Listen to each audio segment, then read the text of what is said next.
First Omicron case in Malaysia, and you are heading out there, we believe, next week. How's this shaping up? The VTL situation, do you see any changes? How's it going to affect you? What's going to happen next?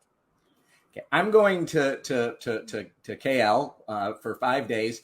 I am going to have to take 11 COVID tests for this. It's not a competition, Steve. It's not a competition between you and Glenn. Can you get a tattoo for every COVID test, and I will, and we'll come back and compare. I got a pre-departure test, an on-arrival test, a day 3 test in Malaysia, a pre-departure test in Malaysia, an arrival test in Singapore, and then 7 days of tests 7 days here after I get back. So look, and because and that's if they're all negative.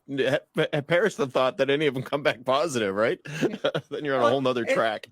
And this is for a client I have working on ESG, Glenn, and you're willing to pay that price, because to be in person for 3 days to really go over the policies and the processes to learn from one another, you can't do that on Zoom like you can do it in person. You get a group of people, and I think we can get a group of more than 5 people together in a room in KL. So it's worth going, but you always have in the back of your head, well, what happens, for me, if they say VTL canceled, now they'll typically give 24, 48 hours, so I can just get back, because it's 1 hour flight, of course.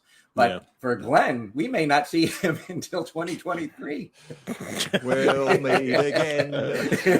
Yeah. Hey, thanks for that, Steve. Always great to have you on. Why do you think we're training up Dan the Man? Why do you think? Hey, no one is irreplaceable, right? We all know that. We've all learned that in business over the years. All right, Steve, thanks so much. Appreciate it. We'll see you back here on the 18th of December. When our next show is happening. Dan will be sitting here in the hot seat, and Neil, of course, and I'll be joining you guys from the Outer Banks. So see you in a fortnight, Neil. Yeah, I'll see you, Steve. Yes. All right. Thanks, Steve. Thanks, International News Review